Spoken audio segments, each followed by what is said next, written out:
За бүгдэнд нь энэ бичлэгийг үзэж байгаа өдрийн мэндийг хүргэе. За тэгэхээр дараачийн идея маань бол 2025 оны 1-р сарын 7-ны өдөр өгсөн идея байна. За тэгэхээр энэ идеаг бол одоо юу гэж өгсөн байна вэ гэхээр бас 15 минутын идея байна. Хоцорчихлоо гэдэг идея өгсөн байна тийм ээ. За юу гэсэн үг вэ гэхээр эндээс бол одоо өөрөө орж чадаагүй байх нь байна. За мон бол 26 29 39 28 16 тийм ээ. 29 39 за энэ 39 байсан байна тийм. 29 39 за тэгээд 26 28 16 гэдэг ийм хоёр мом гэсэн үг.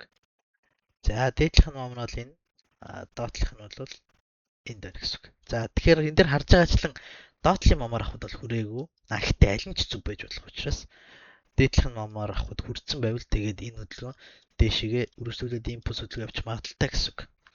За тэгэхээр дээдлэх нь мом дээр бол хүрсэн байна. За тэгэхээр нэг иймэрхүү хөдөлгөөн болж байгаа төвөгтэй байдаг. Юу гэсэн үг вэ гэхээр ер нь чарт ингээ байн гараа суугаад чадахгүй. Тэгээд заримдаа хормын дотор ингээд явцсан хөдөлгөөнүүд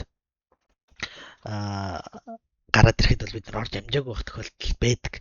Тэгэхээр ийм хөдөлгөөн дээр бол орж амжаагүй байгаагаа илэрхийлсэн байна. Гэхдээ ийм фибо байгаа шүү гэдэг idea болсон байна гэсэн үг тийм. Тэгэхээр энэ idea-ны утга нь юу вэ гэхээр одоо эндээс импульс хөдөлгөөн явах боломжтой эсвэл сетрээд шалгаад 100% хөдөлгөөн их боломжтой гэдэг хувилбарыг явуулсан байна гэсэн үг. Ийм idea-г тийм ээ. За тэгээд энэ idea-ны биелэлтийг харцгаая тийм ээ. За энэ фибогоос яасан байх нь дэшигээ импульс хөдөлгөөн явжээ гэсэн үг. За тэгээд бүгдэнд нь анхаарлаа төсөө явдалд баярлалаа. Анхаарлаа төсөө явдалд баярлалаа.